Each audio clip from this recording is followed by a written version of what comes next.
আচ্ছা বাপু, আমি জানি যে আমার এই ভিডিও টিডিও খুব বেশি দেখেন না মানুষ, তবুও যারা দেখেন একটু আসেন না, একটা আলোচনা করার চেষ্টা করি। মানে আমারও ভুল থাকলে আমার ভুলটা একটু শুধরে যাক। সেটা হচ্ছে যে বাপু, আপনারা কি সত্যিই মনে করেন আমাদের দেশে যেসব রাজনীতিবিদ আছে, আমাদের দেশে যেসব রাজনৈতিক গোষ্ঠী আছে, তাদের দ্বারা আধিপত্যবাদের বিরোধিতা করা সম্ভব? আপনারা কি সত্যিই মনে করেন যে আধিপত্যবাদী শক্তি রিসেন্ট টাইমে ভেনিজুয়েলার রাষ্ট্রপ্রধানকে, একটা স্বাধীন সার্বভৌমদের দেশের রাষ্ট্রপ্রধানকে তুলে নিয়ে, মানে মাফিয়া কায়দায় তুলে নিয়ে তাদের ডিটেনশন ক্যাম্পে নিয়ে গেছে? তো সেই আধিপত্যবাদী শক্তির সামনে আমাদের দেশের রাজনৈতিক গোষ্ঠী, রাজনৈতিক নেতৃবৃন্দ কি আদৌ টিকে থাকতে পারবে, নাকি তাদের সামনে দাঁড়ানোর সাহস পাবে, কথা বলার সাহস পাবে?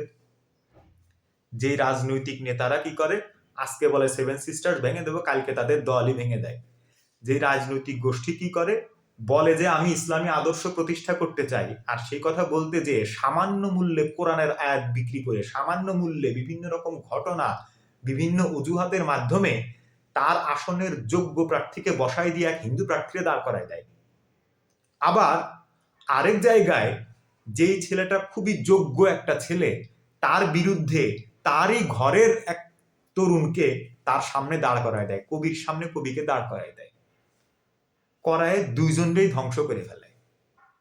তো এই ধরনের রাজনৈতিক গোষ্ঠী, এই ধরনের রাজনৈতিক নেতা, এরা কি আদৌ আধিপত্যবাদের বিরুদ্ধে কথা বলতে পারবে, নাকি এরা আধিপত্যবাদের দালাল, এরা আধিপত্যবাদের পা চাটা গুলাম? এরা আমাদেরকে এই আধিপত্যবাদের মাধ্যমে আরো অন্ধকারের দিকে নিয়ে যাবে। 1200 টাকার সিলিন্ডার 2500 টাকা হয়ে যাবে, 2500 টাকার সিলিন্ডার 5000 টাকা হবে।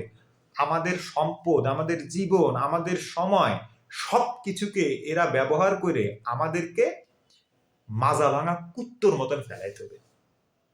তো আবহমান কাল থেকে এটা হয়ে আসতেছে, এখনো এটাই চলতেছে। ভবিষ্যৎ কি বাপু এইটাই হবে? আমরা কি কোনোদিনই সামাজিকভাবে ঐক্যবদ্ধ হইতে পারবো না? আমরা সবাই কি একজন আরেকজনের বিরুদ্ধে দাঁড়াবো?